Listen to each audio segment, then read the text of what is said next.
Wolverine, number 4, in the coils of the Constrictor. With his mutant healing factor and enhanced senses, the man known as Logan has been weaponized throughout his long life.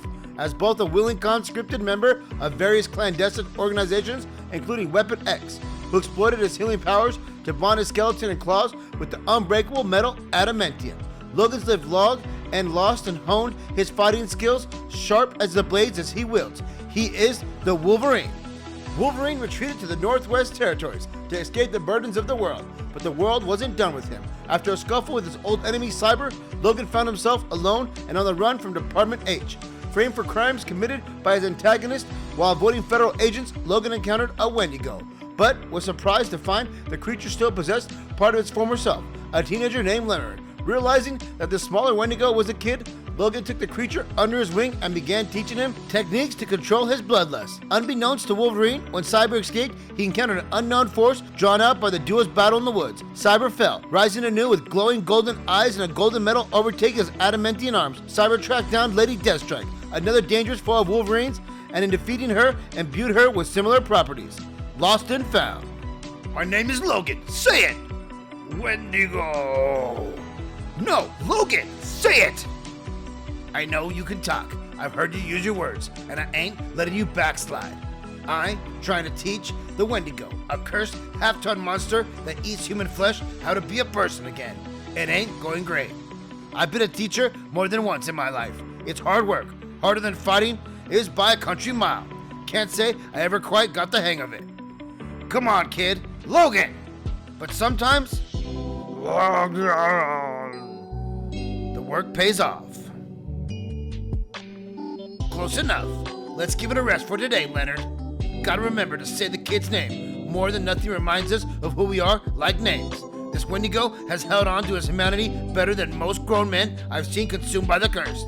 The harder he works at fighting back the hunger for human flesh, the more hunger seems to recede.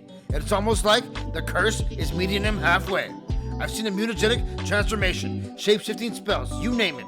If I know one thing, I know that the screw-up teenager Leonard is still trapped inside that beast, and I know too damn well what that feels like to just leave him alone to his fate.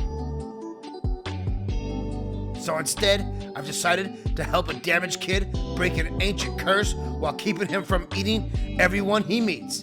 Not the brightest idea, but nobody's ever accused me of being a genius. Things in Canada got a little hot, so 2 days ago we discreetly crossed the United States.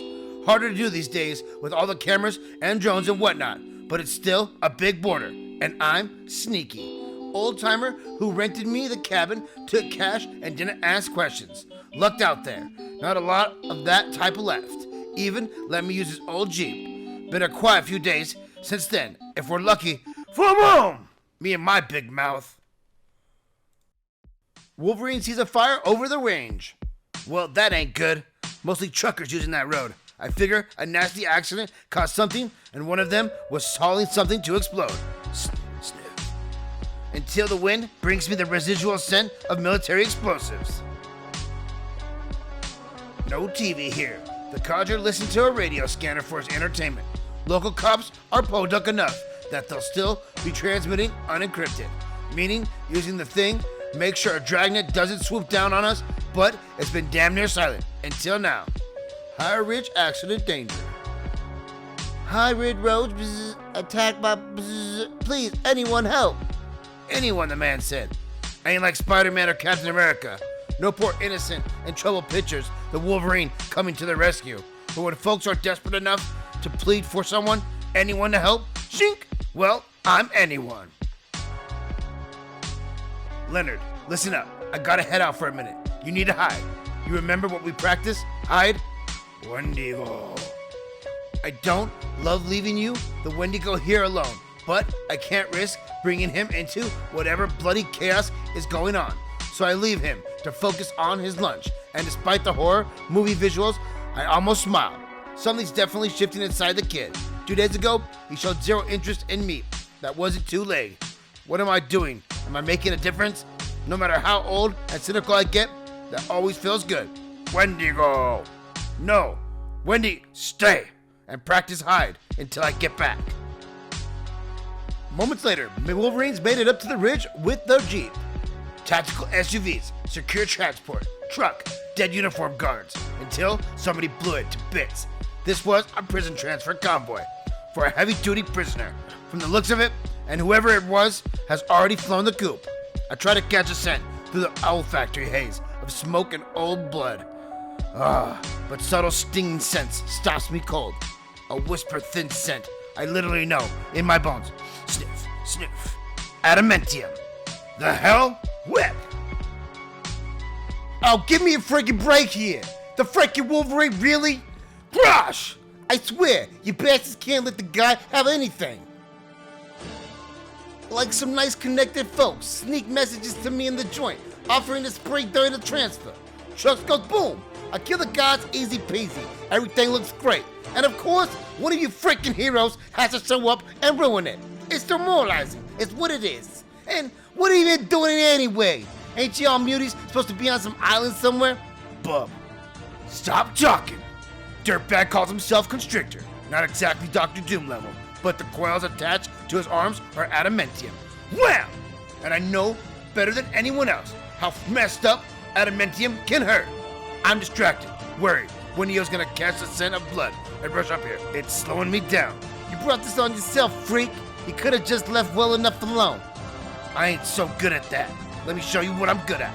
Shing, shing, Slash! Grah! I give up. Hey, come on, I said I give up, please. Grah! Oh God, no! Shung! As the Constrictor passes out. Constrictor's passed out from the shock, but he'll live. That's good. Was out in the woods for a while. Need to keep reminding myself that I can't hold back like an animal in me. Ain't safe to contact authorities right now. Seen, Leonard and I were caught up in a manhunt not too long ago, so I'll call a friend, though I don't much feel like talking. Nightcrawler, are you there? Ja, Wolverine, you've been missed. What's up? Sending coordinates to the Constrictor. Here, knocked out and bleeding. He needs heavy-duty security detail and an ambulance. No problem. I'll handle it, bub. Hey, are you alright? Your voice, my friend, it. I'm fine, Elf. Just need a favor. Very well. I'll talk to you soon. The fight's over. My adrenaline starts to come down. But then I catch a scent that makes it skyrocket. Missed it at first beneath. All the smoke and oil and blood. But now it's unmistakable. It's the scent of someone who won't stop coming after me until I'm dead. Yoriko Oyama, aka Lady Deathstrike. Her father invented the process that bonds adamantium to bone. The process that was forced on me, but she still considers me a thief whose existence spits on her father's grave. She tried to kill me more times than I could count, but she's different today. Sense off, but I can't say how. Deathstrike, what the hell is this? What are you doing here? She answers with a sword, which I expect. But Deathstrike is always full of speeches and proclamations. This strong silent stuff ain't her. She's as lethal as ever, but she's never this quiet. When she pops her adamantium talents, and I see, this isn't the enemy I know. The hell? You get an upgrade or whoop! Lady Deathstrike's a warrior. She's always been able to give me a run for my money when we've tangled. But this is different. Something more. Something stronger. Out of the corner of my eye, I see her lift Constrictor's prone body. But after that, I don't know what the hell I'm seeing. What in the hell is she doing to him? Deathstrike turns back to me, and I'm ready for round 2. But she doesn't attack. Instead, she finally opens her mouth and speaks. Only it ain't her voice that comes out. You are deafened by the screeching of false matter within you. You have not heard the call of the adamantine. The call of the what? Omoya-san, what have you gotten? It will speak to you if you will only listen. That voice, that isn't Deathstrike, rings in my ears for an impossibly long moment. Then it becomes something else, a cold metallic sound calling to me. It's not mind control or telepathy. Feels older, primal, feels so ancient, I can hear the passing of ages. I've got good ears. I can always tell where the sound is coming from. And just before I pass out, I realize the ancient primal presence. It's coming from my own bones. To be continued. Next, Weapon X changed Wolverine's life forever when they bonded his claws and skeleton to the unbreakable metal adamantium. This is worse. Who or what is the adamantine? Wolverine number 5, Let's see what happens.